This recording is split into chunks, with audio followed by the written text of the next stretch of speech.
जय हिंद प्रिय विद्यार्थी, स्वागत है आपका आपके अपने यूट्यूब चैनल RS क्लासेस में। आज का वीडियो क्लास 9th के स्टूडेंट के लिए है।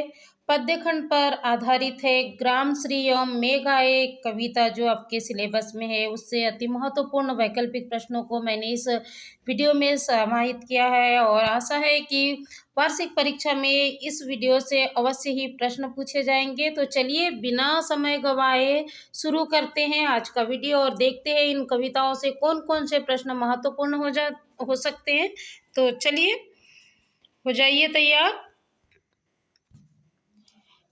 ग्राम श्री जिसके कवि है सुमित्रा नंदन पंत। चलिए देख लेते हैं कौन कौन से प्रश्न महत्वपूर्ण हो सकते हैं। पहला जो प्रश्न है वह ये है, सुमित्रा नंदन पंत का जन्म कब और कहाँ हुआ? तो आपको जवाब पता होना चाहिए। उत्तराखंड के अल्मोड़ा जिले के कौशानी गांव में इनका जन्म सन 1900 में हुआ। अगला प्रश्न है, सुमित्रा नंदन पंत ने कॉलेज क्यों छोड़ दिया? ये कॉलेज है ना, कॉलेज क्यों छोड़ दिया? तो आज़ादी के दौरान महात्मा गांधी के आह्वान पर उन्होंने क्या किया? कॉलेज की पढ़ाई छोड़ दी।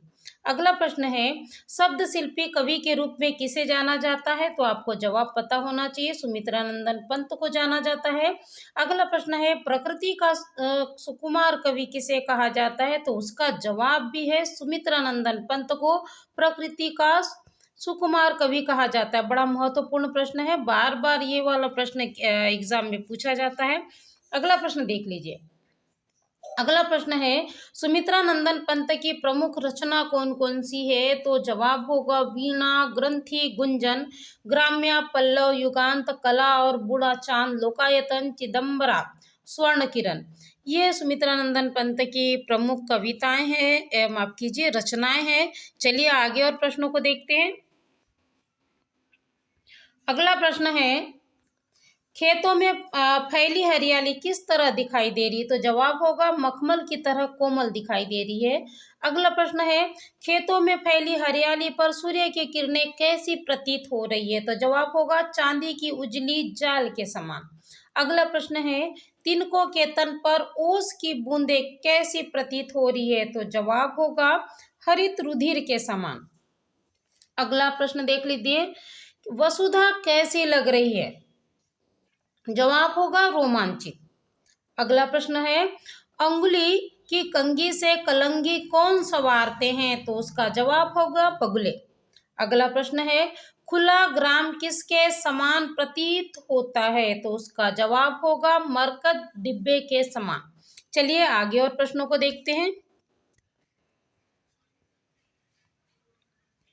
आगे जो प्रश्न है वो मेघ आए कविता से लिए गए हैं और देख लेते हैं कौन कौन से प्रश्न इसके महत्वपूर्ण हो सकते हैं। प्रश्न पहला देख लीजिए, सर्वेश्वर दयाल सक्सेना का जन्म कब और कहाँ हुआ? तो जवाब होगा उत्तर प्रदेश के बस्ती जिले में सन 1927 में हुआ।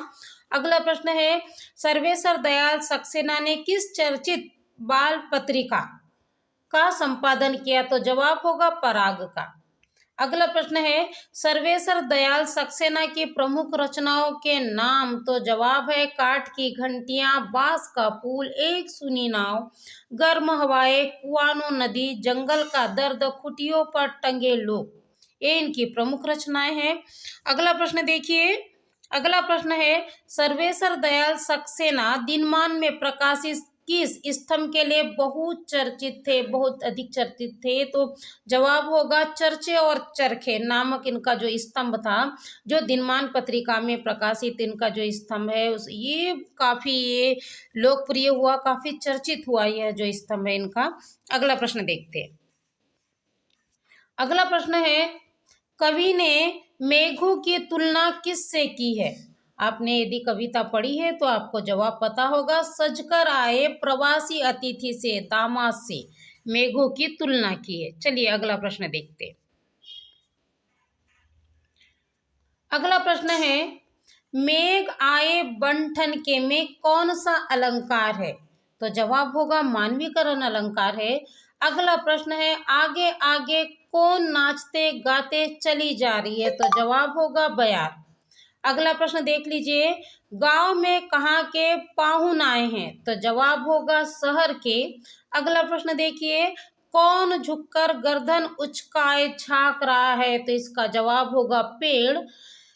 अगला प्रश्न देखिए, बूढ़े पीपल के पेड़ को किसकी संज्ञा दी गई है? तो जवाब होगा घर के मुखिया की। अगला प्रश्न है, यहाँ बिजली को किसकी संज्ञा दी गई है? तो जवाब होगा नायिका की संज्ञा बिजली को दी गई है। इस तरह हमने मेघ आए और ग्रामश्री कविता से महत्वपूर्ण प्रश्नों को देखा है। इसके अतिरिक्त आपको कविता को ध्यान से पढ़ना है, समझना है। यदि आप लोगों ने कविता को अभी तक नहीं पढ़ा है तो आप मेरे चैनल को सब्सक्राइब कर लीजिए और उसमें ग्रामश्री कविता का वीडियो बना हुआ है, आप उसे अच्छे से समझ लीजिए, क्योंकि इसके अतिरिक्त उस कविता के अंदर से भी आपको प्रश्न किए जा सकते हैं। साथ ही समय अभाव के कारण मैं मेघ आए बंठन के जो कविता है उसका वीडियो नहीं बना पाई हूँ। यदि संभव होगा तो मैं जल्द ही आपके लिए मेघ आए जो कविता है उसका जो वीडियो जल्द ही आपके लिए ले आऊँगी। तब तक के लिए धन्यवाद।